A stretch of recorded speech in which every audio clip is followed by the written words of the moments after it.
Bien, en el video de hoy vamos a empezar a hablar sobre las arritmias y es importante que podamos hacer un repaso y recordar que nosotros vamos a hablar de arritmias o vamos a categorizar a las arritmias como cualquier trastorno que se pueda presentar en el ritmo cardíaco normal del corazón, ¿sí? Existen muchas maneras de clasificar a las arritmias. Vamos a tratar de hacer una clasificación lo más sencilla posible y lo más práctica para nuestro trabajo clínico diario, ¿no?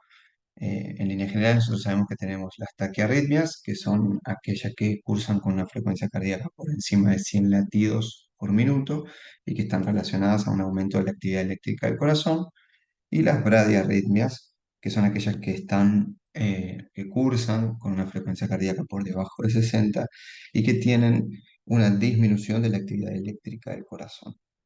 Siempre tenemos que recordar que las arritmias son una entidad eh, amplia donde podemos tener algunas características o algunas presentaciones benignas y otras malignas. De ahí la importancia de poder reconocerlas y saber cómo tratarlas.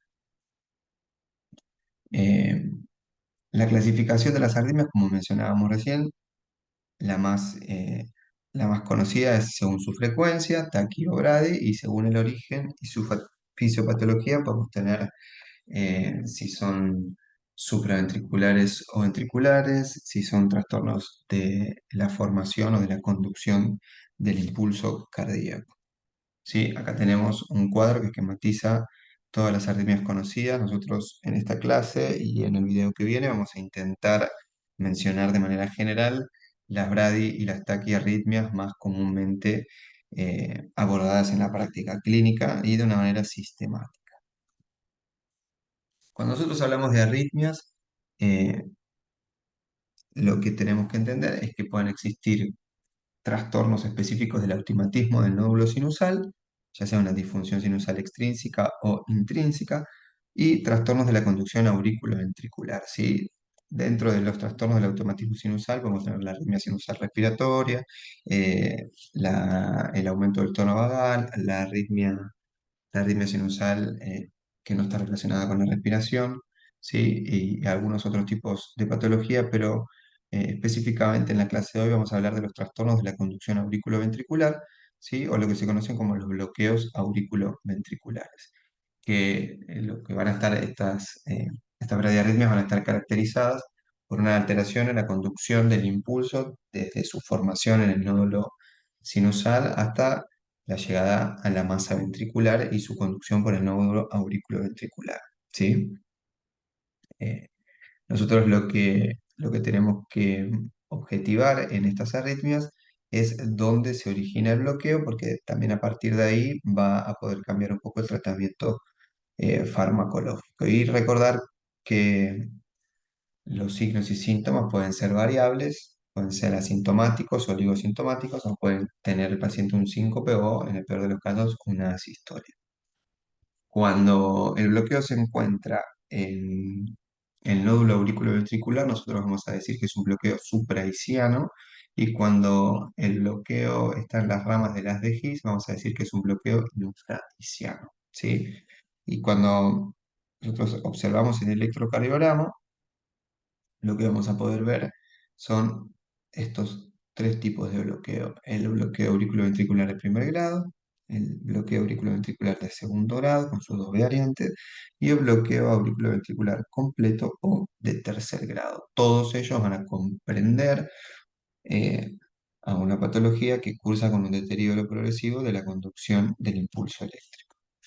El bloqueo de primer grado es el más benigno, en general no reviste gravedad clínica, el paciente está asintomático, pero puede ser un predictor de riesgo de enfermedad del sistema de conducción. Y lo que nosotros vamos a encontrar, como pueden ver acá en el cuadro, es un incremento en la duración del intervalo PR por encima de su valor normal, ¿sí?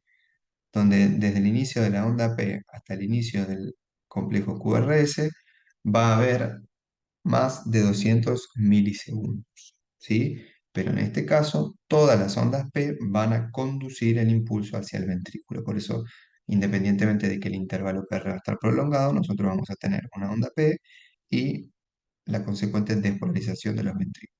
¿Sí? Todas las ondas P conducen a la masa ventricular. Si el QRS es de una duración normal, el bloqueo está en el nódulo auriculoventricular o es supraiciano, y si el QRS está prolongado o aumentado en su tamaño, nosotros tenemos un bloqueo que es infraiciano.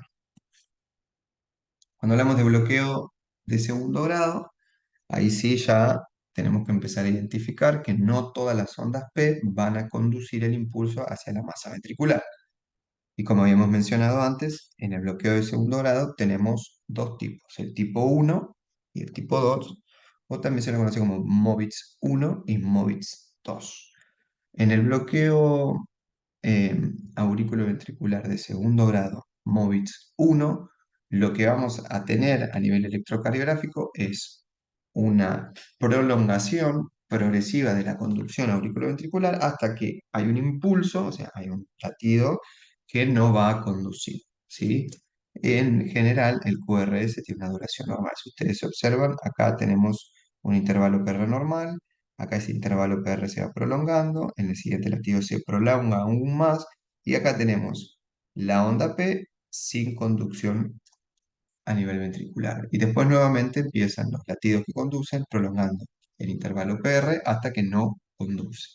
Este fenómeno de prolongación eh, que hay de manera progresiva en la conducción se lo conoce como fenómeno de Buen-Kevat. Entonces, el bloqueo auriculoventricular de segundo grado MOVITS 1 también es conocido como bloqueo con un fenómeno de Buen-Kevat. Después tenemos el bloqueo auriculoventricular de segundo grado tipo 2 o MOVITS 2. En este bloqueo, en este tipo en esta clasificación de bloqueos, no hay un enlentecimiento o una prolongación en el intervalo PR. Incluso el intervalo PR puede ser normal, a veces está prolongado, pero es siempre constante. Lo que sí sucede es que en algún momento falla la conducción auriculoventricular y las ondas P no conducen al ventrículo. Entonces podemos tener bloqueos donde dos latidos conducen, uno no, tres latidos conducen, uno no, cuatro latidos conducen, uno no, ¿sí? En general, este tipo de bloqueo es infraiciano, entonces lo que vamos a encontrar es un QRS prolongado. Fíjense acá, la onda P conduce con el QRS, esta onda P no conduce, esta onda P no conduce y esta sí conduce. El bloqueo auriculoventricular de segundo grado, MOVITS 2, y el bloqueo de tercer grado suelen ser los bloqueos que tienen mayor repercusión clínica en el paciente y que son posibles de tratamiento con marcapaso transitorio y, si no revierte, a marcapaso definitivo. En el bloqueo auriculoventricular completo, ninguna onda P conduce. Tenemos una disociación auriculoventricular. Lo que hay es latidos auriculares que van por su lado, disociados completamente de las contracciones o los latidos ventriculares. Eh, es muy importante recordar que el bloqueo auriculoventricular completo es un bloqueo grave que reviste importancia clínica en el paciente, cursan siempre con síntomas, pueden presentarse síncopes, signos de bajo gasto cardíaco, todo eso depende de cuánto esté teniendo de escape ventricular el paciente, o sea, a qué frecuencia cardíaca pueda generar latidos efectivos el ventrículo. Vamos a observar muchas ondas P que van a ir totalmente disociadas de los QRS porque van a haber latidos auriculares, ¿sí? Con PPs regulares. ¿Por qué? Porque las ondas P generadas en la aurícula van a latir a su propio ritmo y el QRS también, que son las ondas ventriculares, ¿sí? Cuanto más lejano esté el foco ventricular de ritmo de escape, más lento va a ser y obviamente más aberrante el QRS. ¿Cómo va a ser la presentación clínica de los trastornos de la conducción? Como veníamos diciendo, pueden ser muy variables, pueden ser asintomáticas, oligosintomáticas, y todo esto va a depender de la frecuencia cardíaca que esté manejando el paciente. ¿Sí? A mayor frecuencia cardíaca, mayor gasto cardíaco, mayor perfusión sistémica, menos clínica. pero dependiendo también de la edad, de la remodelación miocárdica previa y de los antecedentes del paciente, podemos tener mayor o menor repercusión hemodinámica y por ende clínica. Eh, Cuando los bloqueos se instalan de forma súbita, siempre puede llegar a haber algún periodo de asistolia donde aparece algún que otro ritmo de escape y esto puede generar que el paciente tenga signos presincopales, síncope e incluso puedan hacer paros y ahí estaríamos en un ritmo de reanimación cardiopulmonar. El tratamiento, a grosso modo, de las bradiarritmias puede ser farmacológico en una primera instancia y después puede ser invasivo a través de un marcapaso transitorio o un marcapaso permanente, dependiendo de el grado del marcapaso y de la evolución del paciente, ¿sí? Hay que recordar que también algunos de estos bloqueos pueden ser por efecto de intoxicación medicamentosa y si se revierte ese cuadro, el paciente puede recuperar un ritmo normal. Sí, en primera instancia tenemos la atropina, si el bloqueo es supraiciano, o el isoproterenol para bloqueos infraicianos. Bueno, hasta acá el video de hoy con lo que tiene que ver con las bradiarritmias. En el siguiente video vamos a estar hablando sobre las taquiarritmias.